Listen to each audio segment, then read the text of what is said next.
Olá, Oi, gente, boa meninas. tarde. Oi, tudo bem? Bom, estamos aqui com as alunas do nono ano, que veio trazer um recado importante para todos nós, né?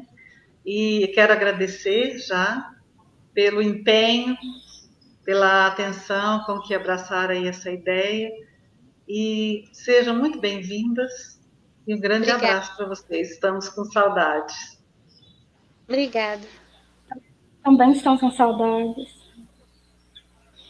Então, oi, gente, boa tarde. Meu nome é Ana Beatriz Ribeiro. Eu tô aqui junto com a minha irmã Maria Luísa Ribeiro.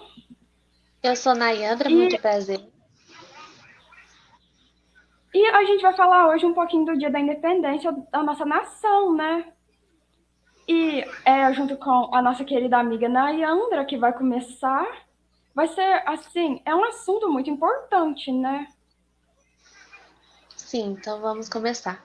Todo mundo sabe que dia 7 de setembro é o dia da independência do nosso país.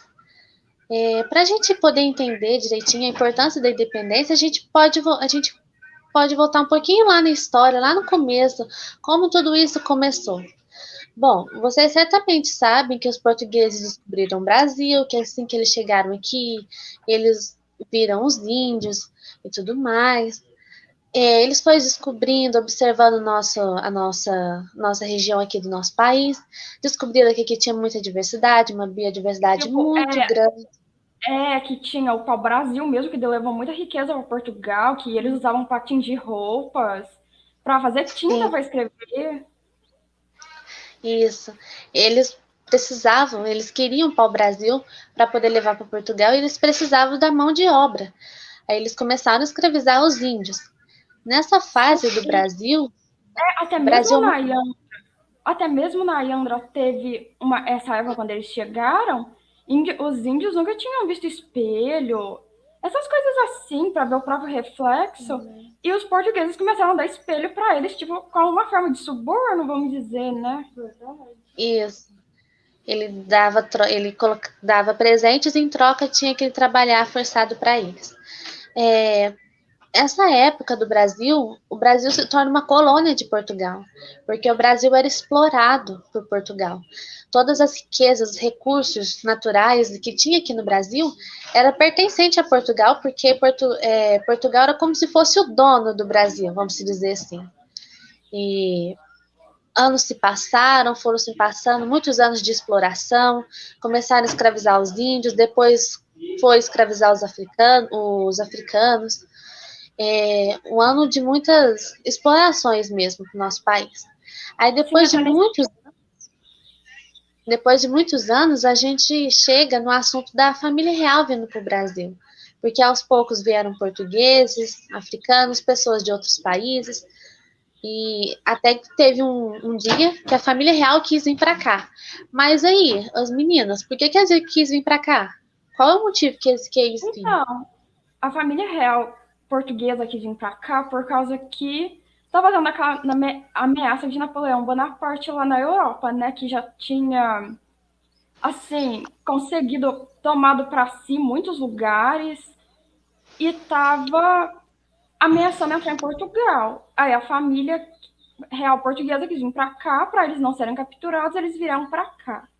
Assim, nessa época a Inglaterra apoiava a Portugal, a Inglaterra apoiava Portugal e eles ajudaram a família real a vir para cá com navios de guerra para impedir, né, dos franceses fazer alguma coisa com eles. Aí eles vieram para cá.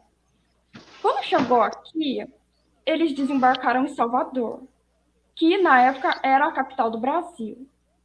Ah, Aí eles ficaram um tempo lá e eles quiseram ir para o Rio de Janeiro.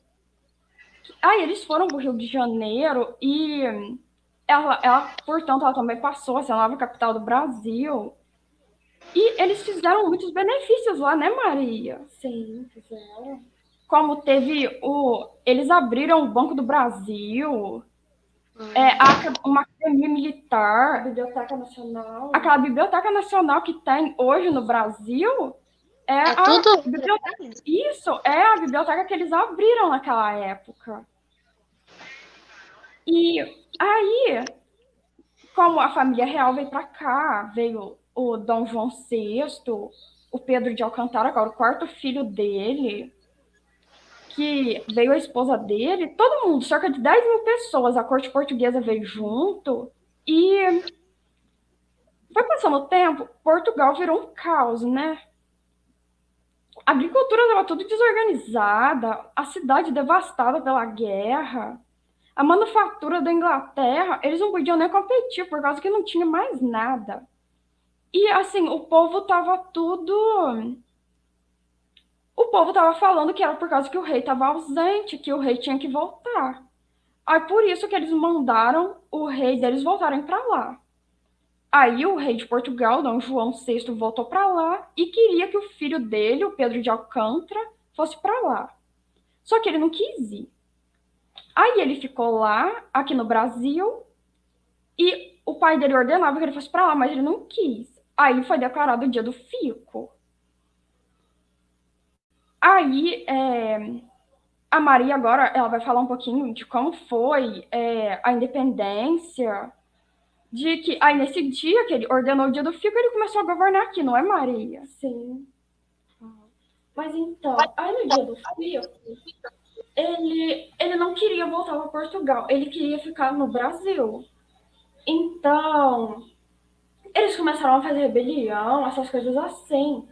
E eles queriam que Dom Pedro voltasse para Portugal. Mas aí ele conversou, ele tinha um grupo que apoiava ele, um grupo mais ou menos com 8 mil pessoas. E aí essas pessoas apoiavam ele. E essas pessoas queriam que ele ficasse lá. Então ele decidiu ficar, porque ele viu que aqui no Brasil estava bom, que ele gostava daqui até, né? Ele gostava. Aí ele ficou. Aí depois passou um tempo e o pai dele queria que voltasse. Mandava cartas e cartas para ele falando que era para voltar. Dando ordens de como que tinha que ser o governo dele aqui no Isso. Brasil. E ele não gostava disso. Então, depois, a esposa dele, A Leopoldina, que ela chamava? a Maria Leopoldina, que ela era arquiduquesa da Áustria, ela até pegou as assinaturas, um tanto de 8 mil assinaturas para ele, pedindo para ele ficar no Brasil. Então, aí ele decidiu ficar. Então, aí ele começou a ver que o pai dele estava chamando, que queria que ele voltasse. Até que um dia que eles mandaram uma mensagem para ele falando que era para ele voltar. E se ele não voltasse, queria que ele voltasse. Aí pegou e ele não queria, então ele falou assim que ou era independência ou morte. Ele declarou independência. À margem do Rio Ipiranga. Que o Rio Ipiranga fica em São Paulo, no caso. Aí depois disso, ele virou uma monarquia e ele foi declarado imperador no dia 12 de outubro. E eles coroou no dia 1º de dezembro. Quantos anos ele tinha quando ele foi imperador? Ele começou a governar o Brasil, vamos dizer assim. Então, mas a independência, quando ele declarou, ele tinha 24 anos. Bem novo. Aí depois disso, ele começou isso. Aí depois disso, ele começou a governar o Brasil. E aconteceu um monte de revoltas que e não vamos falar disso hoje, vamos falar na próxima aula, no próximo vídeo. Mas tem muitos fatos curiosos, porque Dom Pedro teve 2 esposas. Ele teve a Maria Leopoldina, né? A Maria Leopoldina e a Amélia. Assim, o nome dela é muito complexo, vamos dizer assim, que é uma coisa que a gente não está acostumado, mas... Então, mas um fato interessante também é que em 1815, com o fim das guerras napoleônicas, aí eles começaram a ver assim que o Brasil era muito, assim, muito bom, vamos dizer. Aí o Brasil foi declarado parte do Reino Unido de Portugal e de Algarves, que eram, no caso, eu acho que era um país. Aí o Brasil passa a não ser mais uma colônia. Mas assim, vamos dizer assim, que foi também, né, Nayandra, as primeiras dívidas do nosso país, porque Com certeza. independente, vamos dizer, porque o nosso país era muito dependente da Inglaterra e as taxas eram muito altas, né? Depois que eles se separaram de Portugal, eles perderam a aliança com Portugal. Então, eles tiveram que se aliar com outro país que ajudasse eles. Só que acontece que essa aliança trouxe muitas dívidas para o nosso país. O governo de Dom Pedro I não foi um governo fácil. Teve muitas dívidas, muitas coisas que ele mesmo não conseguiu resolver. Administrar corretamente, né? Isso, exatamente. E muitas vezes, na história, mudando de assunto, na história, às vezes é meio que escondido, mas a importância que a futura imperatriz Maria Leopoldina teve na independência foi muito grande, porque lá atrás, quando o pai dele pediu para ele voltar para Portugal, foi ela que colocou dentro da cabeça do Dom Pedro que ele tinha que ficar. Ela e outros companheiros do Pedro, de políticos, que era a favor dele, colocaram na cabeça dele que ele tinha que ficar. Portanto, lá na margem do rio Ipiranga, ele tinha recebido uma carta. Essa carta era da Leopoldina e do José Bonifácio, que falando contra... Oi? O José Bonifácio era tutor dele, né, Nayandra? Sim, era tutor. Foi contratado para educar, ensinar etiqueta, bons modos e sobre política para Dom Pedro.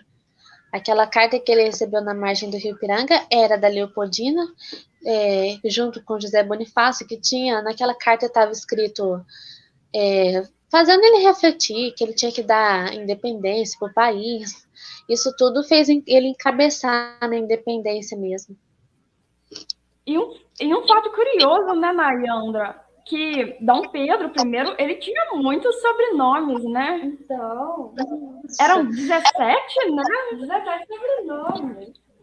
Demais. Dava pra muita pessoa ter, assim, se repartisse o nome dele, dava pra muita gente ter nome, né?